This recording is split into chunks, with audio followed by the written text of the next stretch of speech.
Oh, and just as I say that, two more people joined us. Um, this is the February 25th, 2024 meeting of the France and Colonies Philatelic Society and guests. We know our subject today is going to be the first part of the Jan Kindler Sower stamp collection. We did the stationery last fall, and both of these will be sold for the benefit of the society. I'm not sure when. I'm hopeful that we'll get the stamp albums, if not the postal history portion, into the auction market in the summer of 2024. And I will be sure that the members of the society know where that is, so that if there's any interest among our members, you will know where to look and to bid. So, a brief note that in March, we will have Tom Broadhead talking to us about the stamp bourse along the Seine in Paris. And after that, we have open meeting dates. So if anybody, I got a suggestion from Ed, I haven't had a chance to follow up on, but if anybody has an interest in making a presentation to us, you see how they work. And if you are not a PowerPoint expert, I am happy to use your scans to turn them into a PowerPoint presentation. So let me know, please. Fourth Sunday of the month, 3 p.m. Eastern U.S. time. All right, with that, I am going to share my screen and get us going. I will mute everybody except me. So let me go back and do that first. Except now I can't, now that I shared the screen. I can't read my own screen. Come on, control more. Participants. Mute all. There we go. All righty.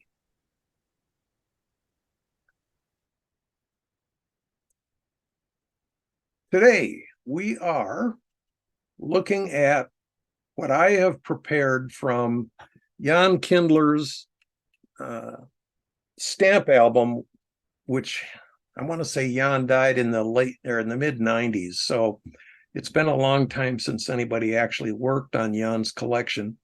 However, it's a really interesting study of the 10 Centimes Sower issue of France.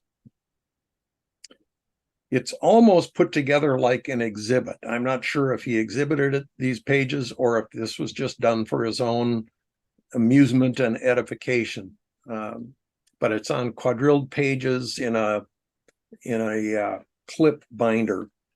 So the table of contents, the agenda for today, I will show some of the forerunners, the designs of the Sower stamp, essays and proofs, the Sower with the ground under her feet.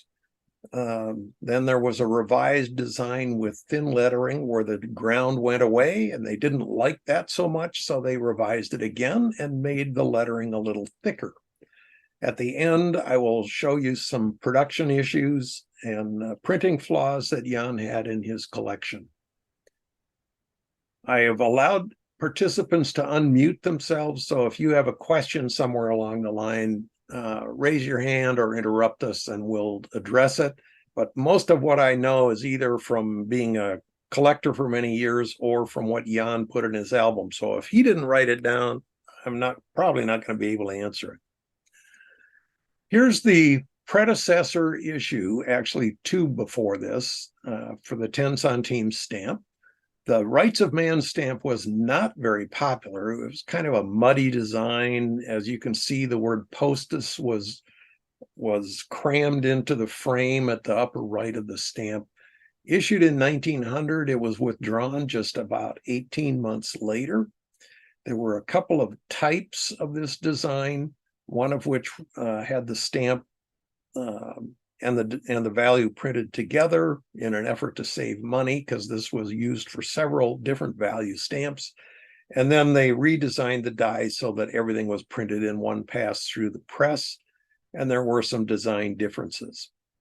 Well, the PTT decided that they wanted to adjust this design, so they did, and they prepared a new die. This time, all the dies had the value included in them. They moved the word postus to the top margin of the stamp, and they revised the value tablet, but it was still this kind of clunky, hard to see design. And as you can see, it was kind of not very sharp or easy to read because it was not printed very strongly. But at least it went through the press in one pass. And remember, too, this is all flat plate printing. There is no rotary press printing. Hang on, I got some people I have to let into the room here. Admit and admit. Okay, back we go. So this was known as the retouched Mouchon design. And again, it just wasn't very popular. It lasted less than a year, and they stopped selling this stamp too. What happened to me here? Next. So then they tried the lined Sower. And the idea behind this was the Sower represented the French Republic on the march, sowing its excellent ideas. This was issued in May 1903, withdrawn a couple of years later, 3 years later. This was designed by a man named Roti, and the die was created by Mouchon, as the previous designs had been. You can see the sunrise is behind the Sower, and we're assuming it's a sunrise and not a sunset. It's across the center of the stamp. The ground below the feet of the Sower is barely visible, and there were 3 types of this stamp. You also will note, and it was true on the title slide, these are not very well centered. Even though there was room for perforations around the margins of the stamp, they just weren't done very well. A few days ago, I was digging through something on my stamp shelves here, and lo and behold, I discovered a book that when I flipped the pages of it, I found these blue reproductions. These are the color of the book, not the color of the drawings, of course. But this author, John Orzano, who published this book 44 years ago now, included 3 original or copies, photos of 3 designs by Roti of the Sower. This one you can see is dated 1899, below his autograph at the bottom left. Pretty similar to the adopted design of the stamp, except everything is reversed. And I will point out that, because it becomes important later on in design updates, the top of the Sower's bag that she's carrying, sticking out in front of her, in this case, right arm, just looks kind of strange on the design. You wonder if it's her chest or if it's the bag of seeds she's carrying. But they fixed that ultimately and removed it from the design. So instead of adopting this design in 1899, they adopted the Rights of Man, which we saw and wasn't a very popular stamp. Then Roti prepared another ink drawing, and this time it was closer to the stamp design because now the Sower's facing the right direction, but the sunrise really competes with the Sower in the design. So there's some thought from Orzano that this design was used for the French coin with the Sower on it, which was issued about 1899 or 1900. But again, before they issued the stamp, they moved the sunrise behind the Sower and lowered it on the horizon. So now we come to a true essay of the Sower design. This was called the Landscape Sower. This was done by Roti, obviously his artwork, and Mouchon was the engraver for this, or the person who prepared the die. We have the word postus at the top. République Française at the bottom rather than ultimately at the top, and Postus ends up vertically on the right side of the stamp. The sun and the horizon are all important elements of the design rather than sort of afterthoughts. They printed this in sheets in April 1906, intending to replace the lined Sower, but ultimately they did not issue this stamp.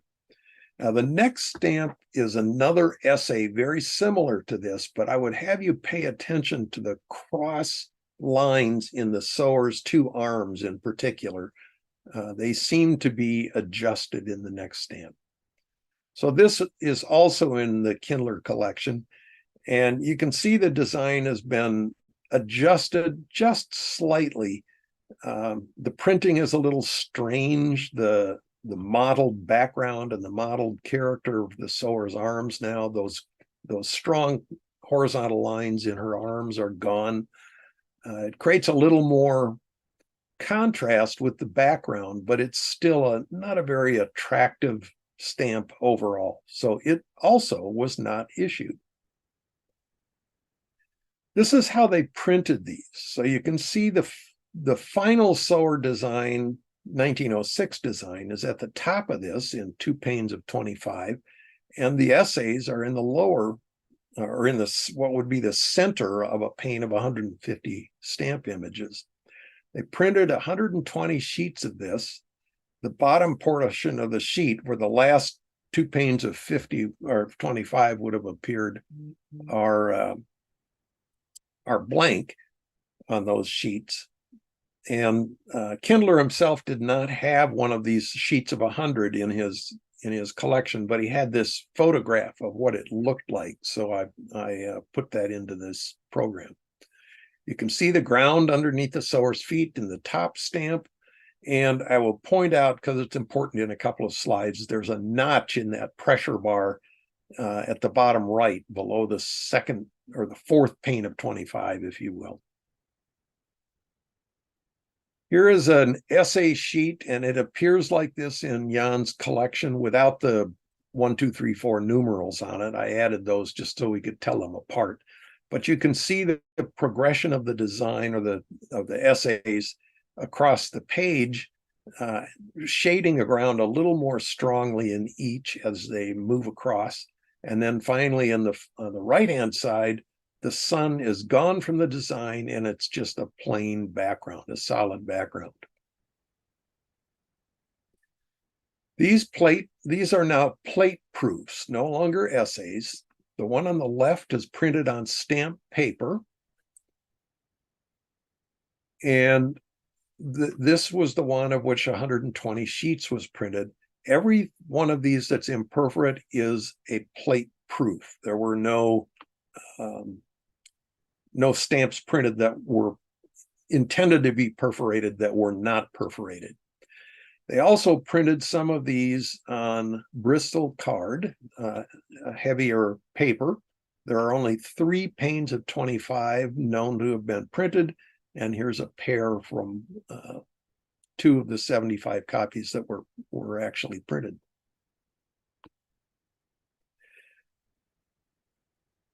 This is the 1906, early 1906 printing. You can see that they substituted the grounded Sower die in the middle 25 or middle 50, 2 panes of 25 in that same sheet, because the notch in that pressure bar is still there in this block of 4. One of those little interesting things that Kindler managed to find and identify. Here's a first day of rate, relatively ordinary use from Paris to Versailles. The law was changed March 6th, and the rate was declared effective April 16th.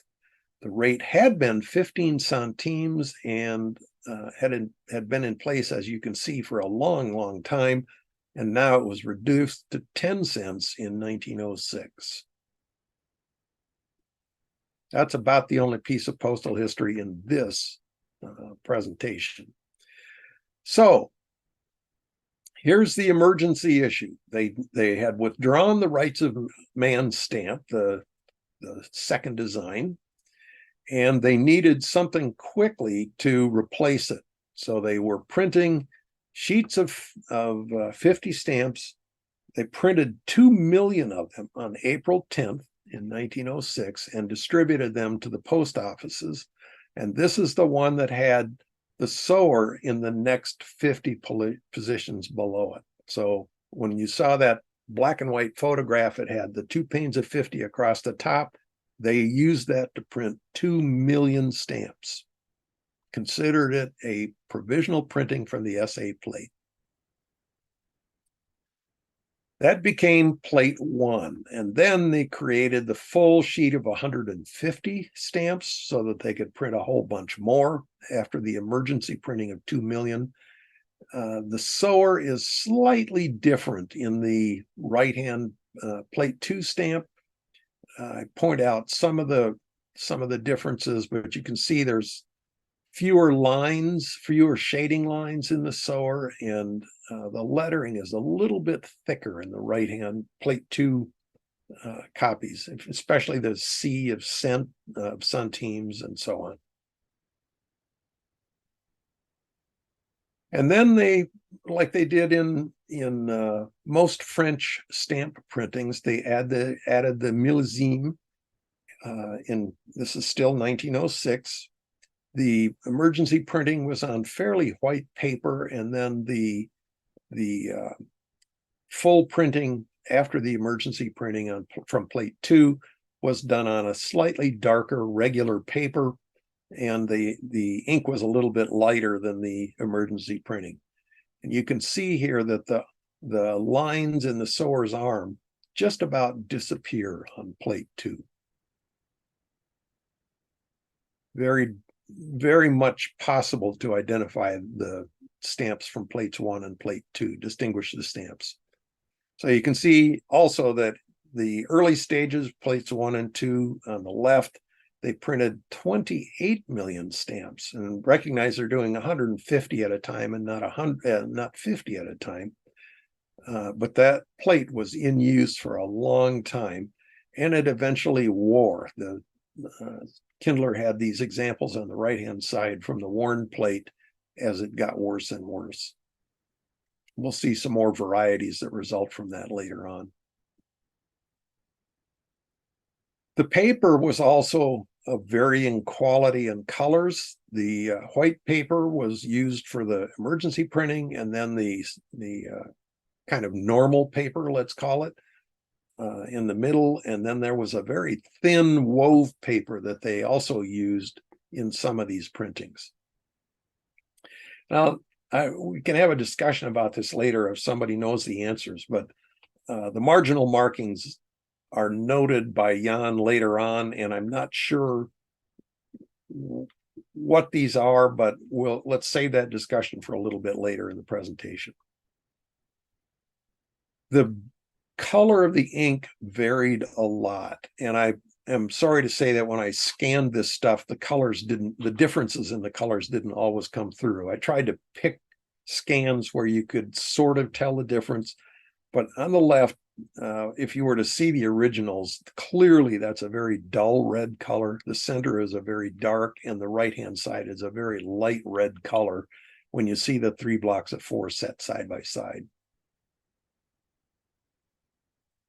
There's a very bluish shade of red on some stamps, and then there was a lit d'Avange that they speculate was a chemical changeling, but over time they printed these stamps from 1906 into the 1921, maybe. We'll see later on. But it was over a long period of time, and it was just hard to match the ink color time after time after time because there weren't Pantone colors to use to match to at this time. Here's the last of the drawings that was in that book that I pulled off my shelf. This is the final essay that Orzano managed to turn up for this stamp. You can see that it's got a 0 value. The ground is now gone. The letter is thick. The lettering is thicker, although that didn't carry over to the final die. And it, according to Orzano's notes, Mouchon then used the die for the lined sower, which was now long since out of use, filed the lines away or ground them away, took the sun out of the background, and that became the basis for the new sower die. There's a proof sheet in the collection that looks like what you see on the left. When I scanned it, it scanned to that brown red color that you see, and in fact the color is much closer to what you see on the right hand side. I was able to tinker with that, but if I had tinkered with that, it would have changed on the left. It would have changed the color of the paper too. So I just did the blow up of the stamp itself of the essay. Again, the ground is gone, and the top of the sack is still sticking out in front of the sower's arm, but that disappears in the final stamp. And there it is, gone. So they printed some more bristle paper deluxe proofs. They're all imperforate, and they sent those out to the rural post office to say these are genuine stamps. The PT&T sent that out. They also created these exhibition blocks, and you see these for the group type stamps as well. They printed 3 panes of 25. That's all. It's on cardstock, and the perforations are actually simulated. They are imperforate, in fact. Those perforations are printed. So now it's July. Remember, the emergency printing was in April. They prepared a new die. Now, unfortunately, the final version of the die, the lettering is very, very thin. The stamps don't look very good. They were placed on sale on July 28th, and they were only on sale for a few hours. And PT&T said, you got to retouch this die because these stamps look like crap. We are not proud to have these on French mail. And Kindler has a whole bunch of color varieties of this printing of the stamp that just didn't scan well, so I didn't include them in the presentation today. So on September 15th, they started printing them all over again with the retouched die. So here we see the lettering has been strengthened in some places. They used this die until January 21st, 1907. And one of the oddities is the 6th millesime is crooked on this plate. So here are the two printings compared, and it doesn't show up very well, but you can, on the originals, you can see that the ink on the left, the July printing, is very much speckled, and it's very solid on the September printing on the right-hand side. Mostly what you see is on the revised die, there's a white outline that doesn't show up well here, but we'll see it on the next slide. These design adjustments, let's call them, between July and September.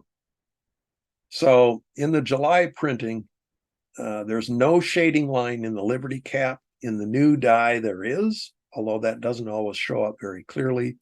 But then in the Sower's right arm, under the right arm, there's a white line in the new die, and you can see most clearly the white line around the Sower's bag in the new die.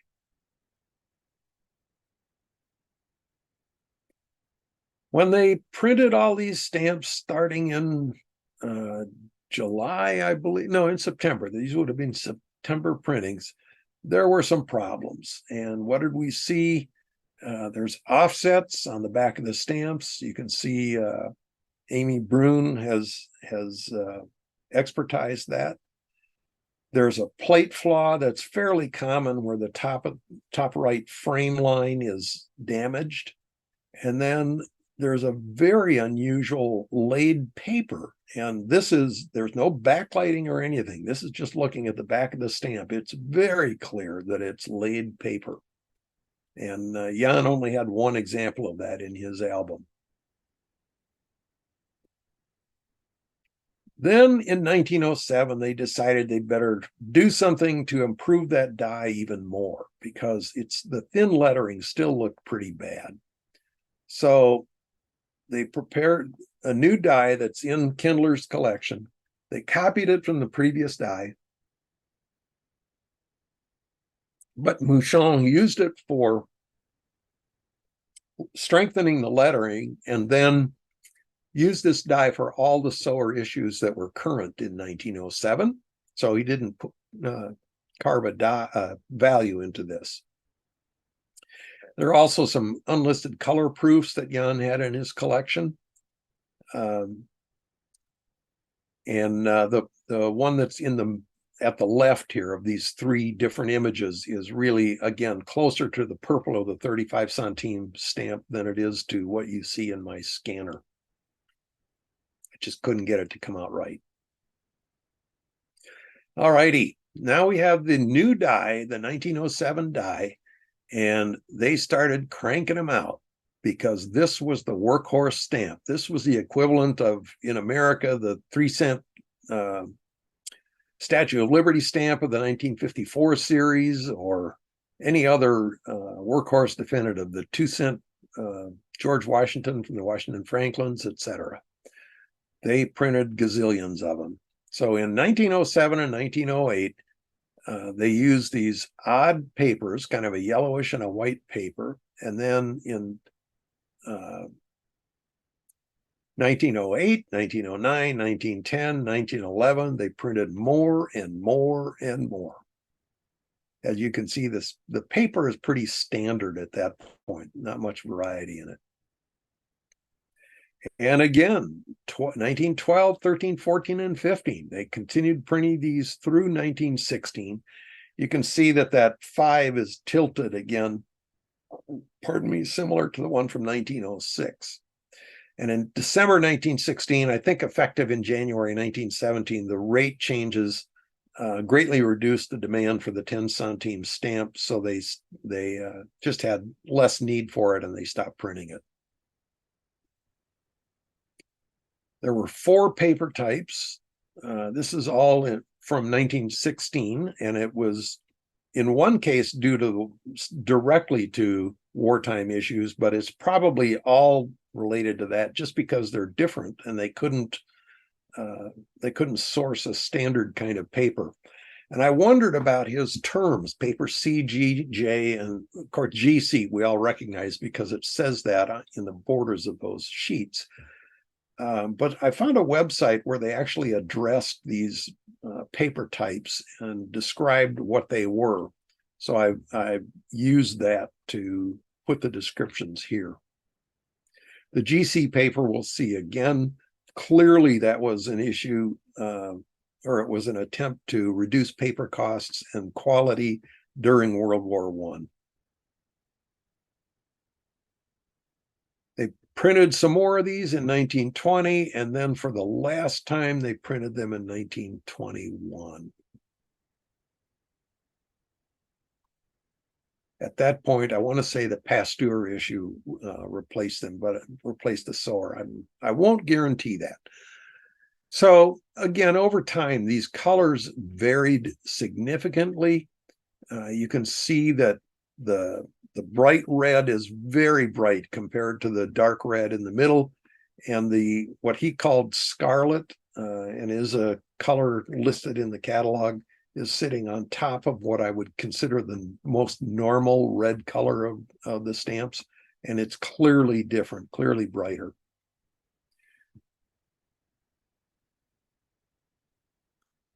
In 1907, the millésime disappeared. It was there when they started, and you can see in the middle, it started to fade away, and on the right, Kindler claims there's an albino impression. I looked at it and I don't see it. It looks just to me like a sheet with no millésime in it, but let's take his word for it. but the 7 did disappear as they printed more stamps in 1907. This is where I want to talk about plate numbers. So in 1914, the PTT experimented by adding a plate number in the margins of their stamps, and then they stopped doing it. But if you remember, and early on here, I had some stamps that had a similar number in the bottom margin. So if somebody at this point wants to unmute and explain to us what those other numbers, bottom margin numbers were, I'd be happy to have that added to this presentation. Hi, it's Mick Bister here.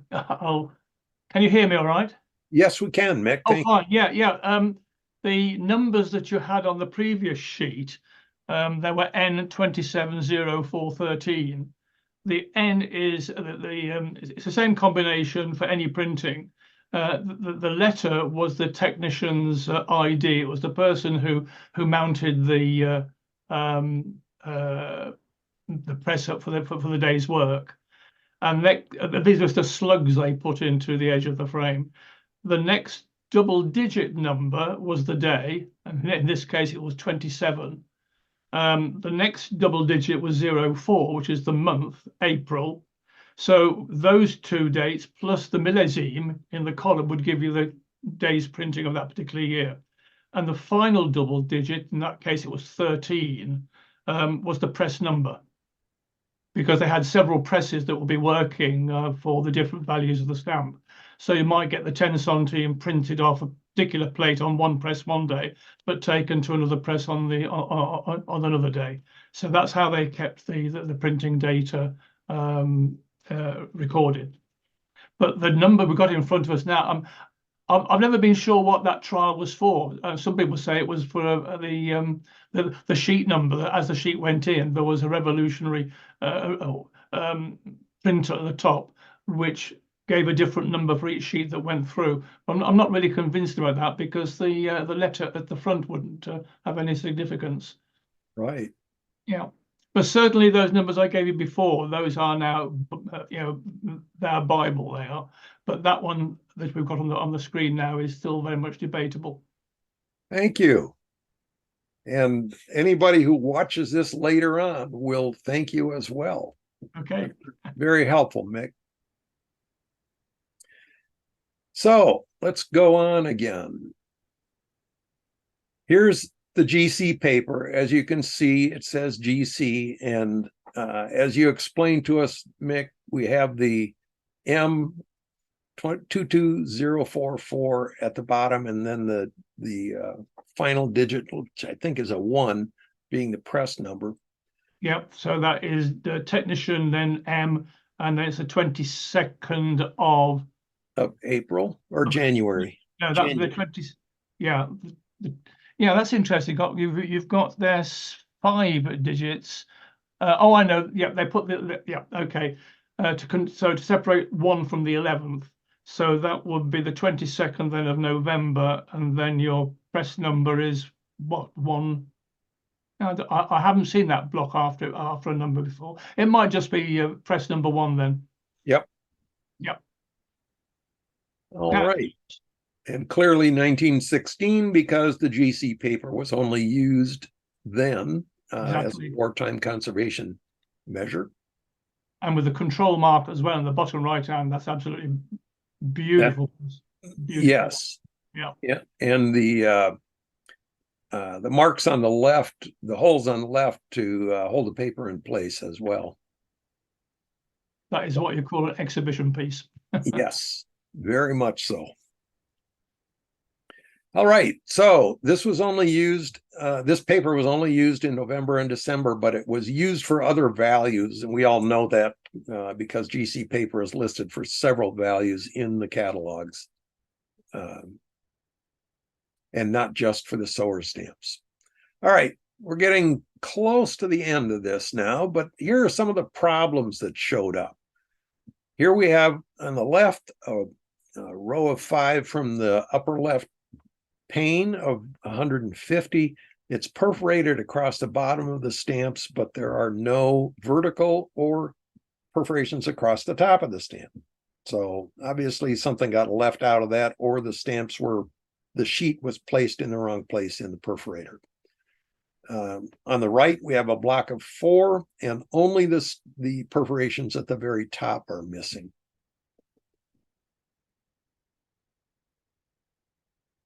And we have errors where paper was folded. In this case, on the left, both of those pieces were folded after the stamps were printed. You can see in the middle there that here's a stamp that the sheet was misaligned in both directions when they ran it through the perforator. And on the right-hand side, you see double rows of perforations horizontally. It's possible vertically too. It's not as clear to me, but clearly the perforations that looks like it's just been through the perforator twice. They also occasionally got the color wrong, and when they did, the inspectors would apply these hexagonal markings to the sheets so that, in effect, these were marked for destruction. And you'll see that hexagonal mark used every now and then for a very long period of time. It wasn't just on the Sower stamps in the 1900s, early 1900s. All righty, then offsets. Full offset on the block on the left. I don't know if that was from laying the paper on a press where it had been inked and before they put the paper in, or if it was from laying. It's too strong, I think, to be from laying on a wet sheet that came off the press. Partial offset in the middle, clear, and Kindler has some stamps that have these offsets on the back. I think he has a few more that I haven't illustrated here because they all started to look the same. But you can see that in some cases, the stamps themselves are damaged also. So they may have not been intended to go out the front door of the PT&T. And over on the bottom right, he had a couple of stamps where there was a double offset on the back rather than just the single. Here's a nice example of a pre-printing fold. And notice too, there's some hinges kind of sticking through the paper. And that's because if you look at the backside, these Perf 14 stamps and now 120-year-old sheets of paper just are really hard to hold together. There are some that I simply didn't want to fold and unfold because I was afraid that in handling the perforations would separate even more than they already have. You can see here that I assume Kindler, but it could have been somebody else, applied many, many hinges to try and hold this one together. Here's a paper fold after printing again and before perforating. And now we see where the worn plate started to create some problems. I showed some earlier. Here, even worse, the S on the word post is disappearing as the more images were printed. This is a sheet of 20 or partial panes of 25. And I'll show you in a moment, but all the problems of these printing flaws, worn plate flaws, show up on this group 25 stamps. So on several, the Sower's face is blocked out by ink. Her toes start to disappear. The C in Centimes is gone. Over on the right here, you'll see where the Sower's arm has all but disappeared. The C is gone. The S is gone. It's just really, the worn plate is really starting to make a difference, and the quality of the printing is falling off tremendously. One of the better known worn plate issues is the Sower with a candle, and he has several examples of that in his collection. It's kind of a partial candle in the upper left, a little more of it shows in the bottom right, and then finally that stamp, the lower right or lower left stamp in that block of 4, which I've magnified, has the complete candle, and it looks like even a flame separate at the top. Not entirely what the design was intended to show us. So that's what I have for today. And in his album, he then goes on to address booklets, coils, the overprints and surcharges for Castle Rosso and Syria and Cilicia. So I'll put together another PowerPoint that shows us that material in his album, because again, it's not just copies of the stamps, but there are some very rare booklets, and which is hard to imagine in the 10-cent Sower. But there's some very unusual items in there. And then I've said this before, but I've got these cartons sitting here with a bunch of Kindler's material in it. And I believe I can make a nice postal history presentation out of what's in that carton as well. So I want to do that before we put it all on the market. But that's it for today. And I will leave this on the screen, but encourage people who have questions to speak up. Ken, Dan Yes. Turner, I'd never heard this word millesime. Is that just that's supposed to be the last digit of a 4-digit year? Yes. And it's the word that collectors use in France, although I'm sure they pronounce it differently than I do.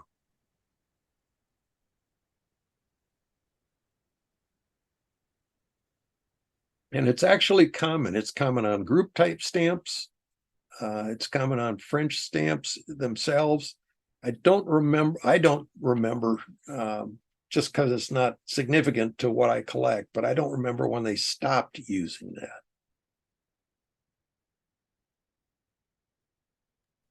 Thank you.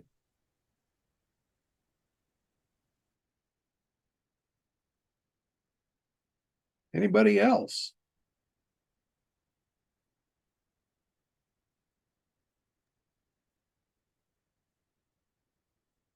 All right, then I'll stop the share and we'll open the conversation. Oh, Ed, you wanted to do a little presentation at the end here too. Yeah, let me start by, I'll just share screen, right? Hold on. Yes, now you can.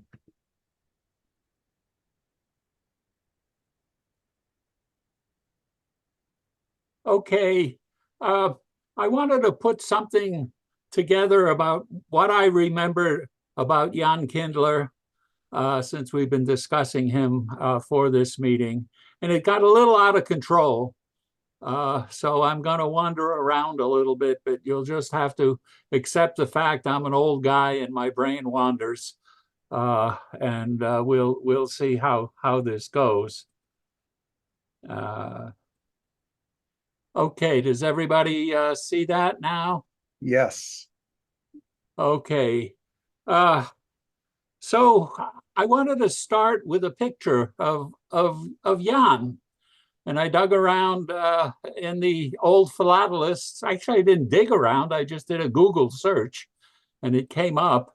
And here's a picture from the 1957, probably May, annual dinner of the France and Colonies Philatelic Society of the United States. And the people shown here are starting at the left. The first one is El Miro, who is a French dealer and an expertiser who some of you may know from his hand stamps being on your stamps and covers. Next to him is Ira Zweifach, who is president of the society at the time. And of course, Ira and I became very, very good friends until he passed away in 1986. The next fellow is Charles Breton, who was a dealer in the New York area and secretary of the society. Then we have Mrs. Kindler, and the tall guy next to Mrs. Kindler is Jan Kindler.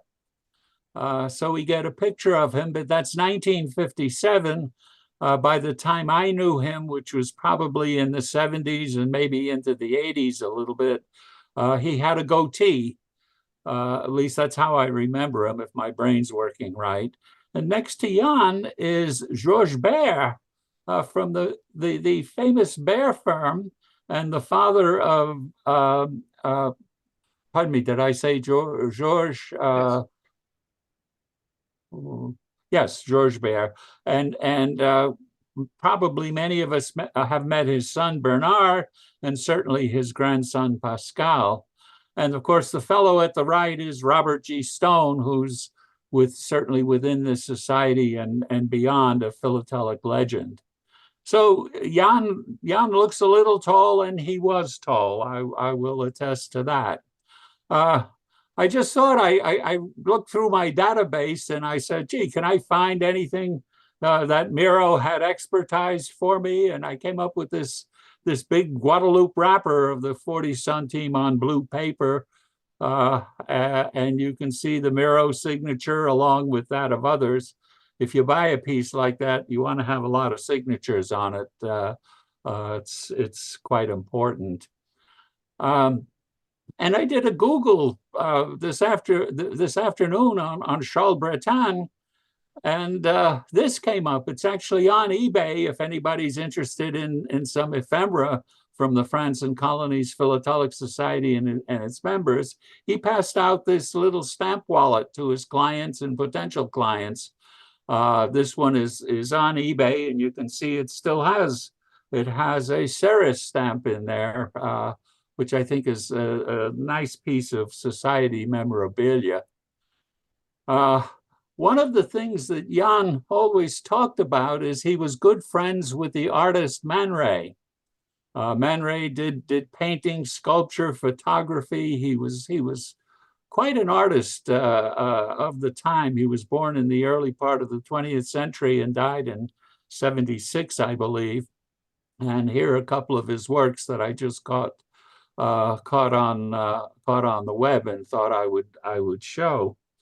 And just, you know, as if by magic, last week this lot came up on eBay, and I bid on it and I got it. I don't have it yet, but you can see it's franked with 5 10 centime sowers, paying the 50 centime registered rate, overseas registered rate. It's addressed to the New York Institute of Science. That's what I'm collecting. They're one of my chief fraudsters. They sold a home study course in hypnotism and magnetism with all sorts of claims as to what benefits would come into your life once you took this home study course. And one of the things I like about collecting these covers is they're often from small villages and out of the way places. It seems this type of fraud was more effective in the remote areas rather than the big cities. And I think this is a piece of postal history that Jan might have enjoyed had he been aware of the New York Institute of Science. And I'm looking forward to hearing from Ken if any of my fraud covers are amongst the postal history pieces in that grouping. The village that this comes from is La Tourbie in the Alpes-Maritimes department, and that's a very, very unusual little village on the high road between Monaco and Nice. And the village is known for its Mediterranean-style church and its Roman ruins, in addition to fine weather and spectacular scenery with the beginnings of the Alps in the background.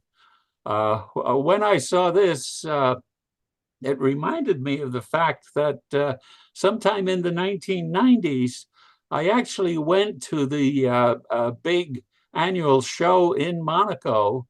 It's put on by the group in Monte Carlo, the high-end guys, and I think they put it on every year or every other year.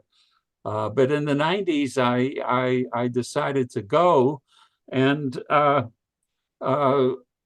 member and my good friend Alain Millet and his wife Erna were actually at that show also. And Alain, I saw Alain in the morning, and he said in the afternoon he and Erna were going to Nice to see a dealer there who wasn't part of the Monaco show. Would I like to come along? And I said, sure, I'd love to come along. So I went with Alain and Erna. We did not go through La Tourbie, but we went by it on the high road, going up that way and down to Nice. And this is the cover I bought from the dealer. And if you check the date, you can see it's the 18th of January, 1901. This is a period on the island of Reunion where they ran out of low-value group-type stamps, and the local postmaster authorized the use of postage dues on local mail. And I had a specialty frame on this material. I think I had about 30 of the existing 60 covers.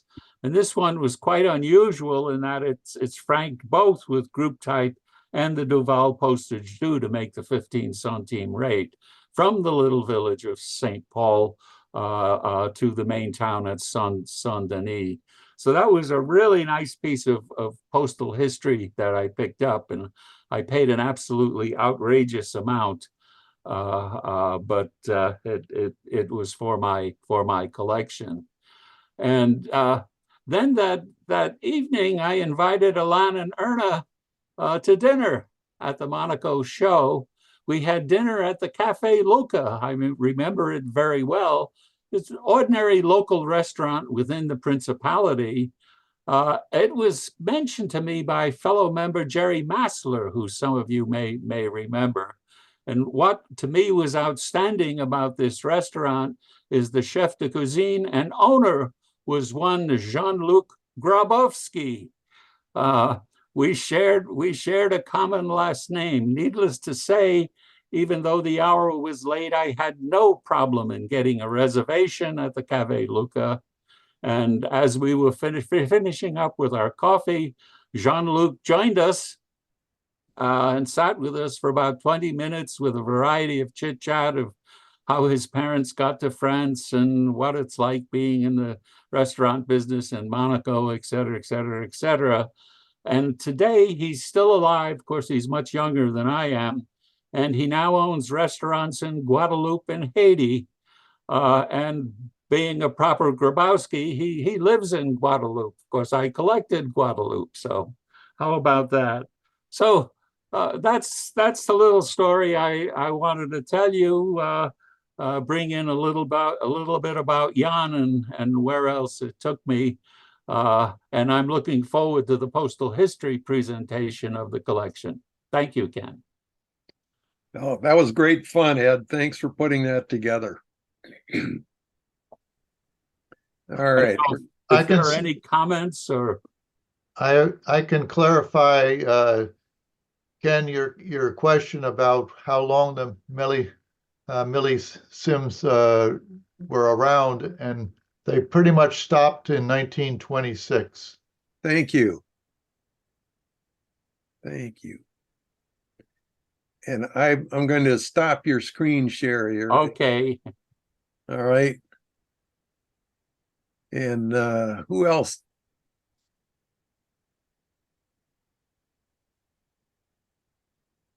I'm going to stop that. Get us back here. Okay. And I also had a chat comment that I should mention, and that's Alan Silverstone corrected me to say that Droits de l'homme translates as human rights and not the rights of man. So I stand corrected. My French is weak. Anything else we should talk about this afternoon?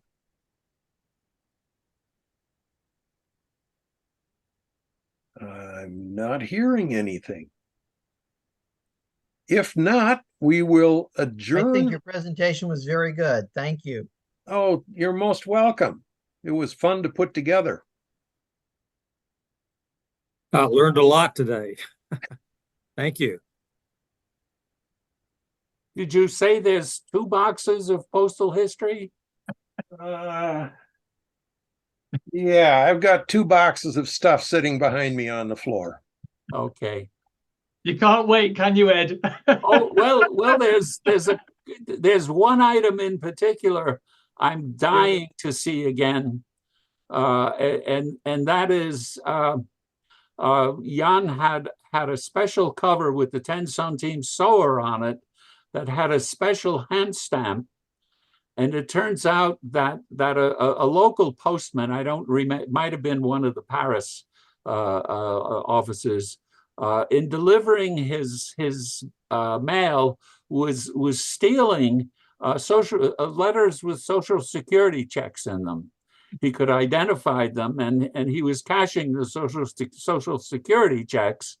But he knew that if he destroyed the envelopes, that would be a violation of the law. So he kept the envelopes. So they quickly identified him. They knew which route it was on.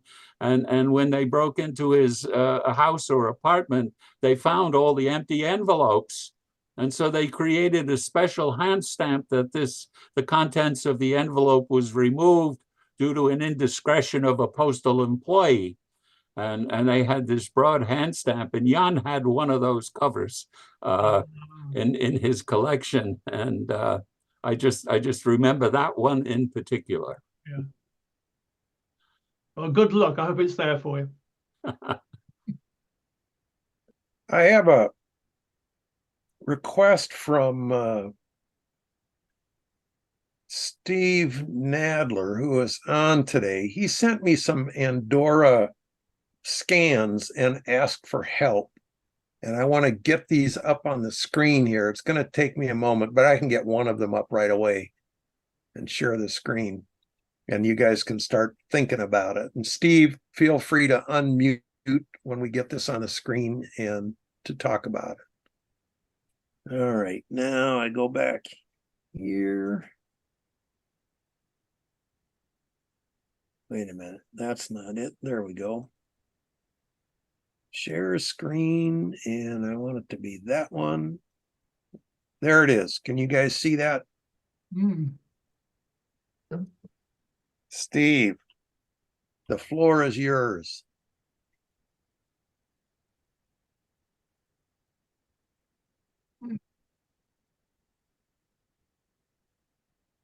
Remember to unmute.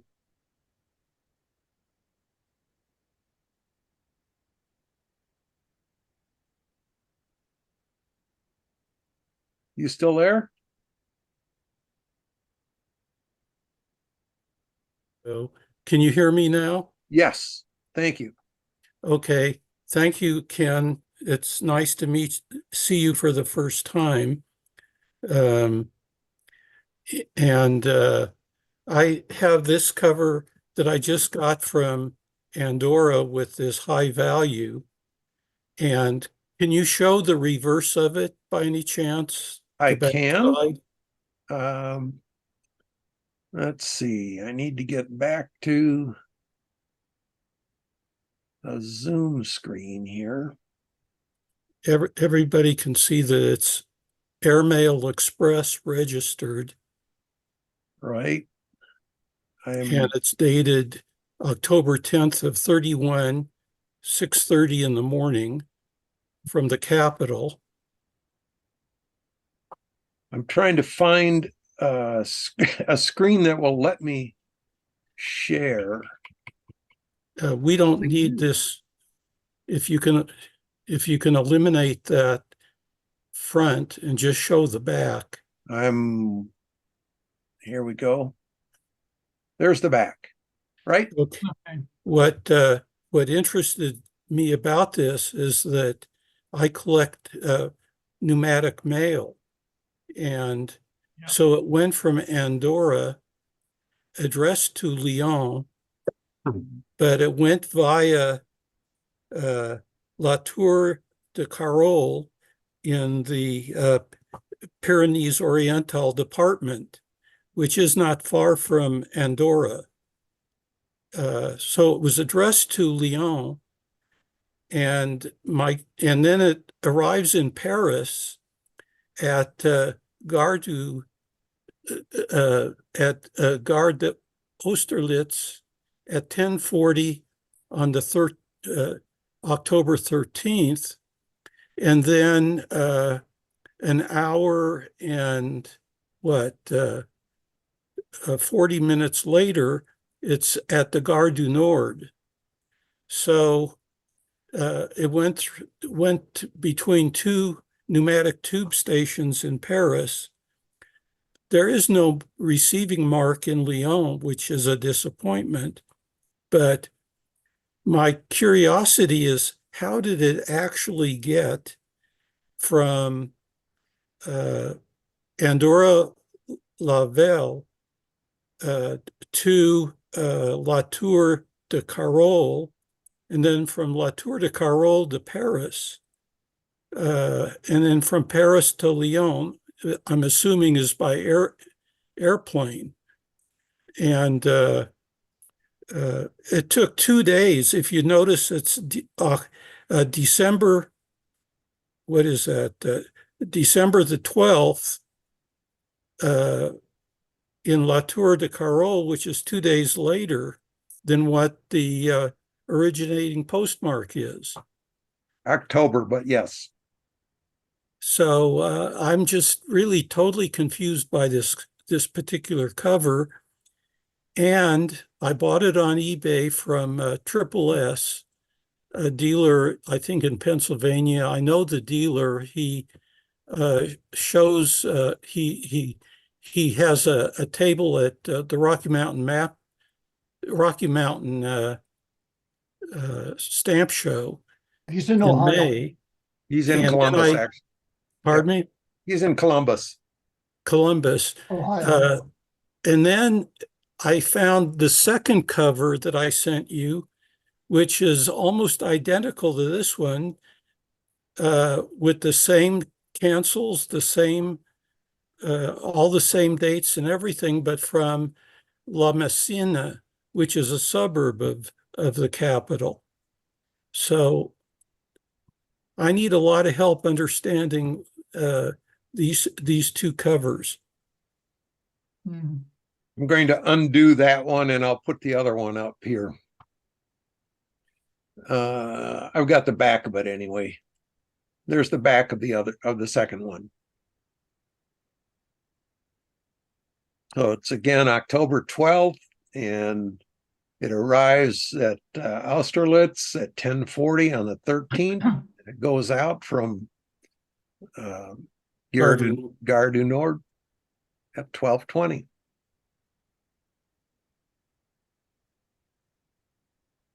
My assumption is that these are likely philatelic covers, but why two of them to the same addressee?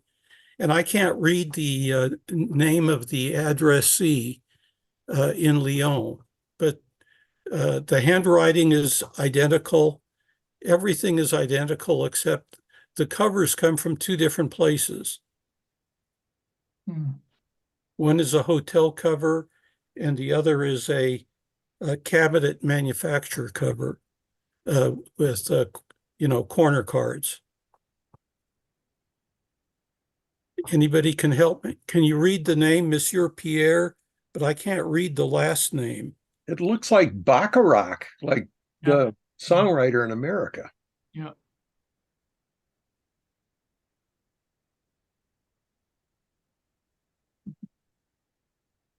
Any help? I can add something. You were asking about the airmail. I've just checked this. There were certainly airmail flights from Toulouse to Paris from 1926. There might have been earlier than that. I've just got the rates in front of me, and at that time you would have been the 1929 rate, so it'd be 35 centimes. I think that's a pretty high franking for whatever that cover was. I'm not quite sure about the service there between Andorra and France, whether it was domestic rate or overseas rate. I have a feeling it was It was domestic as it was with Monaco. I don't know if anybody else can help with that one, because that obviously would affect the postage rate. But certainly from Toulouse to Paris, there was an airmail service. What I find rather odd are the two pneumatic postmarks then, because if the post was going to Lyon, you wouldn't have a Gare du Nord or a Gare d'Austerlitz postmark. You'd have the Gare de Lyon, because that would be the post office that would be serving the envelope, serving that cover. Those two marks are rather strange. May I say something? It's indeed very strange because Gare du Nord is going to the north of France, not to the south where is Lyon. But I was wondering also two things. Gare du Nord, first, I never saw Gare du Nord Avion because it's really in the center of the city. There is no airport. But in 1931, there were two airports in Paris. One was Le Bourget, which could be reached from Gare du Nord. It's north of Paris. And the other, but I'm not sure it was so developed, was Orly, which was just at the beginning. So I guess, but it's just a guess, it might have been from Andorre to Paris by plane or by train. That's why we would see Austerlitz. Andorre to Paris, it through Gare d'Austerlitz. But after that, I'm a little lost. It went from one railway station to the other in 1 hour. It's okay, it's good. And after that, did it go to Le Bourget and then to Lyon? I'm not sure. I don't know. Sorry. I have a number of pneumatic mail covers that have pneumatique on the cover in handwriting. This doesn't have any indication of pneumatique on it other than the two cancels. And pneumatique is a higher rate as well. There's a surcharge for pneumatic mail. So I'm wondering if that is part of the reason for the 5 franc rate, or part of it, plus the express. Does the express indicate that it needs to go through pneumatic mail? I don't know.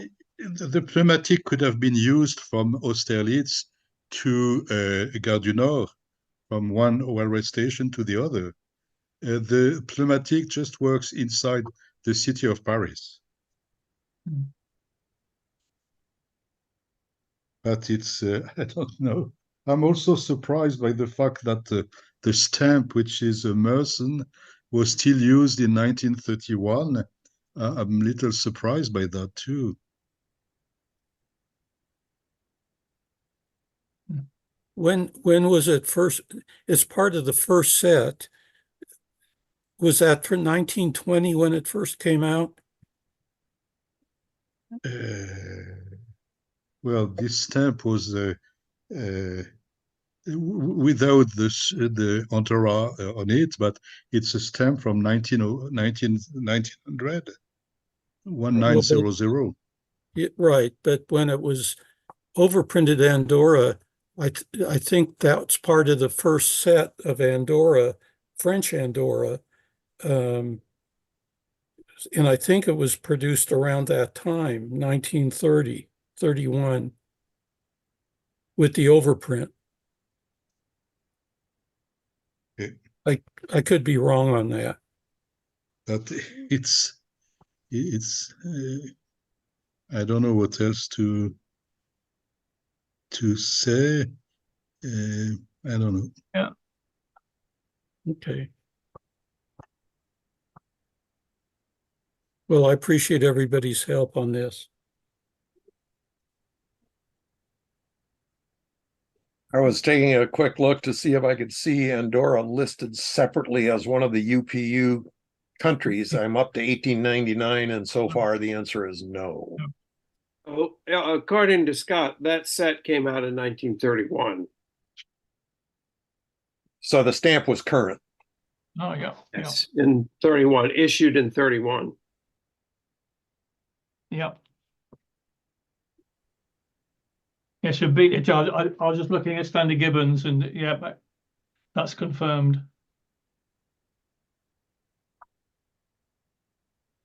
Yeah. I'm just wondering if we have a first day of issue. No, What- Scott what says date? June 31. Yeah. Oh, first day of issue, 16th of June. And this is October 10th. Yeah, okay.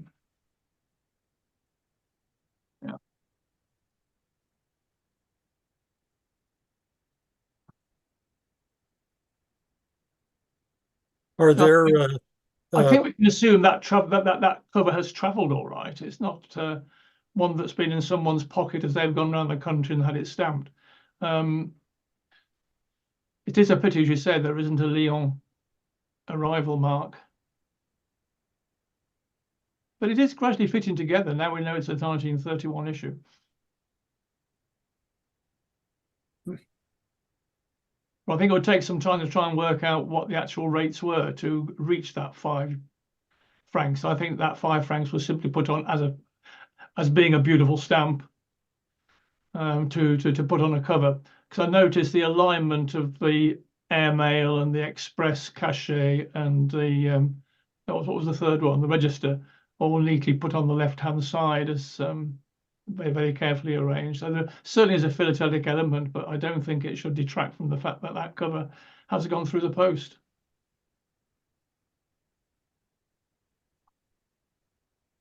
Mm.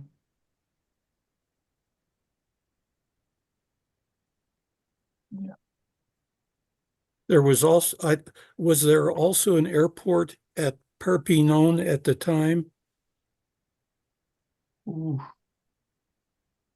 I can't answer that question. No. Because I was trying to figure out what airport outside of La Tour de Carol it would have gone to. Or You know.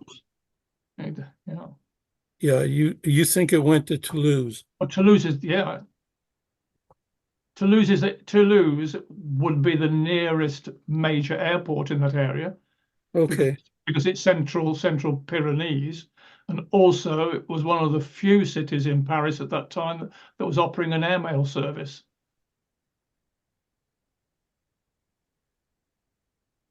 So it's likely it went from Toulouse to Paris. Yeah, yeah. Well, that's good to know. That would be my guess.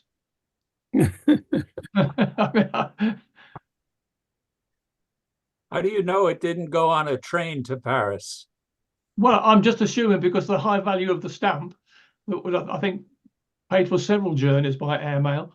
And I think it's only 25 I think it started off at 25 centimes. But again, it all depends whether Andorra was regarded as overseas or domestic. It's difficult to work out what the rates are going to be. But there was an airmail sticker on. If it had normally, if you put an airmail sticker on a cover in France and it missed the plane or it didn't go on the plane, then they put a cross through it. And quite a few post offices had the actual cross made as a hand stamp to go through it, which simply meant it missed the plane. And that isn't shown on there. So I can only assume that it did go by plane.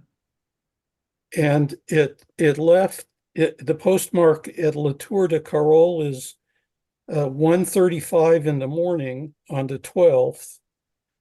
And at that surprises me. I think that some postmarks in France at the time were using the 12-hour clock. So it could be afternoon. Could be afternoon. Sorry, but then the first postmark the next day. Alain knows that too. the answer to that question. There were postmarks, I think, in the early part of the 20th century that used the 12-hour clock rather than the 24-hour clock. Am I right?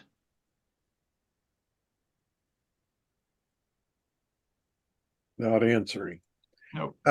But you're right, because it was dangerous to fly at night. Hmm.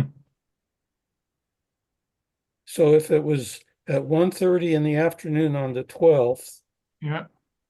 then the first pneumatic mail postmark is at 10:40 in the morning the next day. The next day, yeah. So that'd be more than what, 24 hours? What do you think? 1:30 in the morning on the 12th, Yeah, but or not 1:30 in the afternoon on the the 12th. afternoon. It'd be shorter. Yeah. So But see, again, I'm not sure. The flight from Toulouse to Paris might have gone via somewhere else. right. Yeah. I doubt that it went by train, given the time. Flights from Paris, the flights from Paris to Lyon sometimes went via Clermont-Ferrand. So there were stops at major cities on these flights, but I'm not an airmail specialist at all. I'm just working out from my knowledge of France that if it went from Toulouse to Paris, it could have, the plane could have stopped up could have landed somewhere else en route. Excuse me. To give you an idea on travel distance and time, my cover from Cherbourg to Basel took 5.5 hours. Mhm. So, and that was not registered, and it was franked with 3 francs In 1930. in 1930. Yes. 3 francs. That happened to be a first flight cover. That wasn't an Avion Bleu by any chance, was it? No, I know, because Avion Bleu was very, very expensive.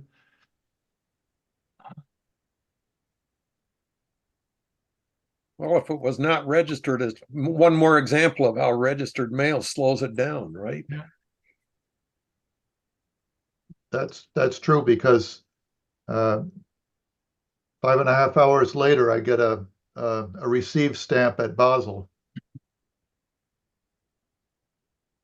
And it indicates that it came in by airmail because it says Basel Luftpost.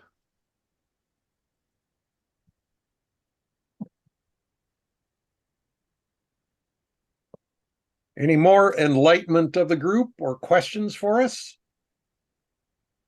Ken, thank you very much for allowing me to do this. Of course, Steve. We all like puzzles.